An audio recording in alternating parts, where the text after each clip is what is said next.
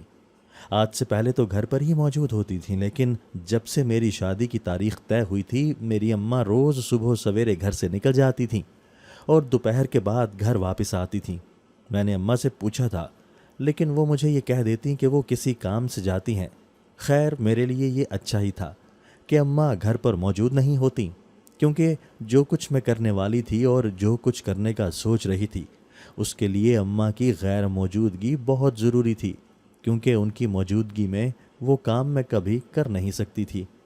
اب میں نے یہ کرنا شروع کر دیا تھا کہ جو بھی غریب لوگ ہمارے گھر میں راشن کے لیے آتے تھے میری اماں انہیں مفت میں ہر چیز دیا کرتی تھیں، اور جب وہ گھر آتے تو اماں کی غیر موجودگی میں ان سے پیسے لینے لگی اور یہ کہتی تھی کہ باقی لوگوں کے مقابلے میں انہیں تھوڑے کم پیسوں میں چیزیں دیا کروں گی، لیکن اب میں انہیں یہ چیزیں پیسوں کی دیا کروں گی، انہیں اب مفت میں کچھ نہیں ملنے والا۔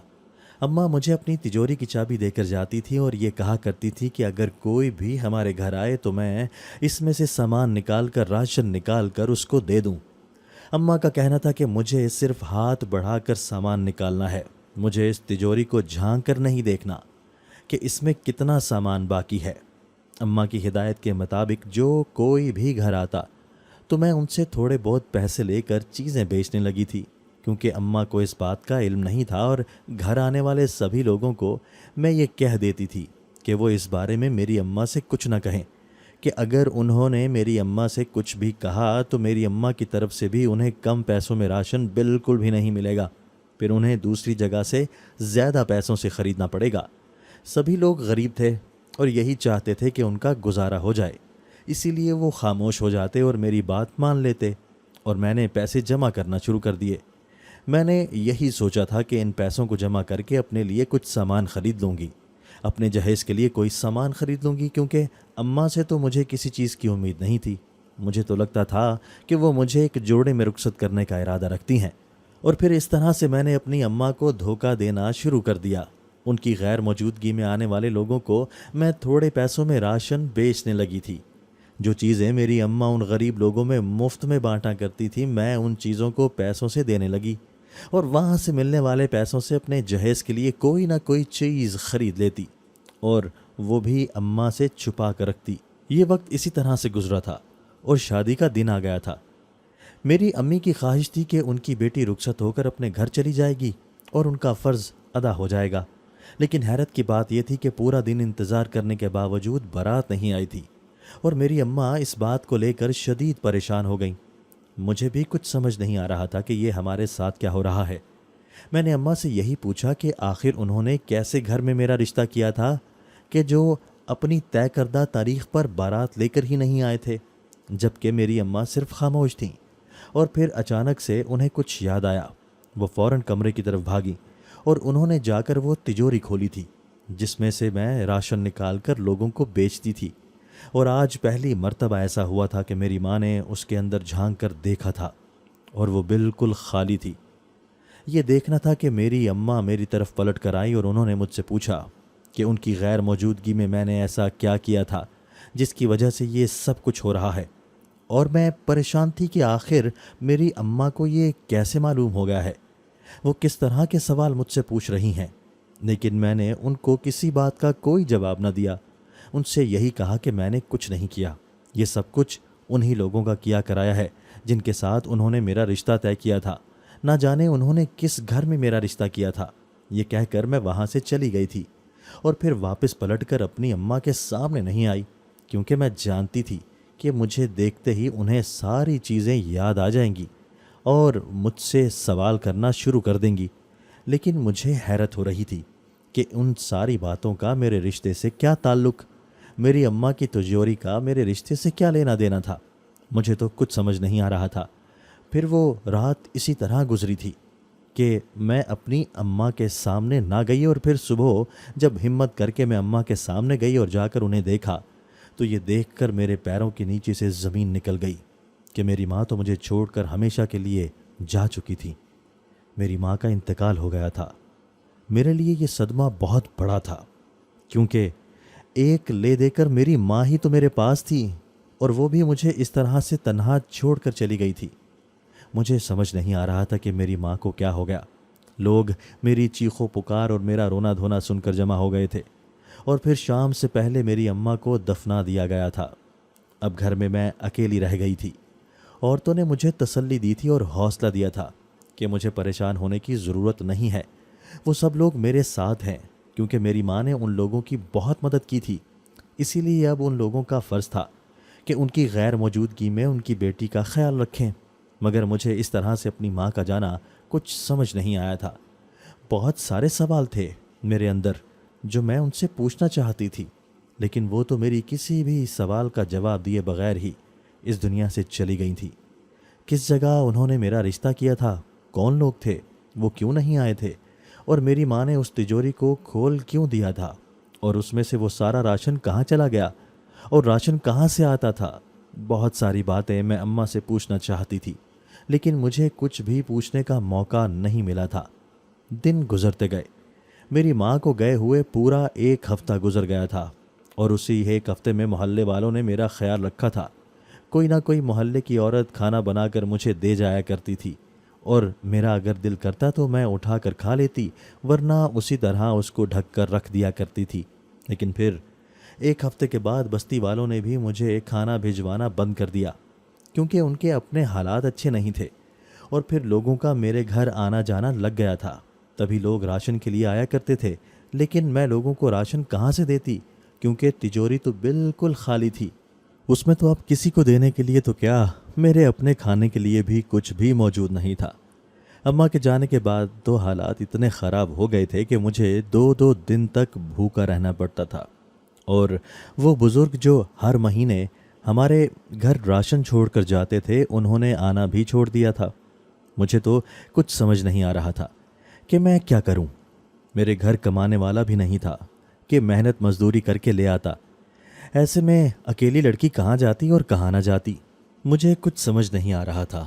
پہلے یہ امید تھی کہ شادی ہو جائے گی، رخصت ہو کر اپنے گھر چلی جاؤں گی، تو وہ ویسے بھی نہیں ہوا تھا۔ ایک دن انہی سوچوں میں کھوئی ہوئی تھی، اور یہ سوچا کہ جو سامان اکٹھا کیا تھا کیوں نہ اسے بیچ دوں۔ لیکن پھر اچانک سے جب میں نے مڑ کر دیکھا تو میری جان نکل گئی، کیونکہ جھونپڑی میں آگ لگی ہوئی تھی، اور وہ سارا سامان جل کر راکھ ہو گیا جو میں نے اماں سے چھپ کر اپنے لیے بنایا تھا۔ اس میں سے ایک بھی چیز باقی نہیں رہی تھی۔ اب تو میرے حالات بہت زیادہ برے ہو گئے تھے کہ میں کئی دنوں سے بھوکی تھی۔ میں نے کھانا نہیں کھایا تھا، اور نہ ہی کسی نے گھر آ کر مجھ سے کھانے کا پوچھا تھا۔ اسی طرح روتی روتی اماں کو یاد کرتی میں رات کے اندھیرے میں اپنے گھر سے باہر نکل آئی۔ اسی طرح چلتی جا رہی تھی کہ اچانک سے مجھے ایسا لگا کہ جیسے کوئی میرے پیچھے پیچھے چل رہا ہے۔ میں نے خوف کے مارے اپنے قدم روک لیے تھے، اور جیسے ہی میں نے اپنے قدم روکے تھے، کسی اور نے بھی اپنے قدم روک لیے تھے جو میرے پیچھے چل رہا تھا۔ وہ بھی رک چکا تھا۔ میں نے ڈرتے ڈرتے پیچھے پلٹ کر دیکھا تو پیچھے کوئی بزرگ آدمی موجود تھے۔ انہوں نے مجھے دیکھا تھا اور میرے ہاتھ میں ایک پرچی رکھ دی۔ مجھے یہی کہا کہ میں نے پہلے بہت بڑی غلطی کر دی تھی، اور اب مجھے وہ غلطی دوبارہ نہیں کرنی۔ ان کا کہنا تھا کہ اس بار مجھے احتیاط سے چلنا ہوگا، کیونکہ اس غلطی کی گنجائش نہیں ہے۔ میری اماں کی وجہ سے انہوں نے میری پہلی غلطی کو نظر انداز کیا تھا، لیکن اب دوبارہ ایسا بالکل نہیں ہونا چاہیے۔ میں نے ان سے وہ پرچی لے لی تھی، اور پھر مجھے اپنے پیچھے سے کسی کی آواز سنائی دی، جیسے کسی نے بلند آواز میں میرا نام لیا ہو۔ میں نے پیچھے پلٹ کر دیکھا تو وہاں کوئی بھی نہیں تھا۔ جب میں نے دوسری طرف جہاں وہ بزرگ آدمی کھڑے تھے وہاں دیکھا تو وہاں دور دور تک کوئی بھی موجود نہیں تھا۔ اتنی جلدی میں وہ کیسے جا سکتے تھے؟ ڈر کے مارے میری ٹانگیں کانپنے لگیں، اور میں اپنے گھر کی طرف بھاگ گئی۔ اس پرچی کو میں نے اپنے ہاتھ میں رکھا تھا، مٹھی کو زور سے بند کیا تھا کہ وہ میرے ہاتھ سے نکلے نہ۔ گھر آ کر دروازہ بند کر کے میں اپنے بستر پر آ گئی، اور اس پرچی کو میں نے اپنے سرہانے رکھ لیا۔ صبح جب میں نے دیکھا تو اس پر کسی جگہ کا پتہ لکھا ہوا تھا۔ مجھے نہیں معلوم تھا کہ یہ کون سی جگہ تھی، اور ان کی صورت مجھے کس چیز کا پتہ دیا گیا تھا، لیکن ان کا کہنا تھا کہ میں اس جگہ چلی جاؤں، میرے سارے مسئلے حل ہو جائیں گے، میری غربت ختم ہو جائے گی۔ ان کا کہنا تھا ایک ہی جگہ ہے جہاں سے مجھے مدد مل سکتی ہے، اور ان کے یہ الفاظ مجھے ابھی تک یاد تھے۔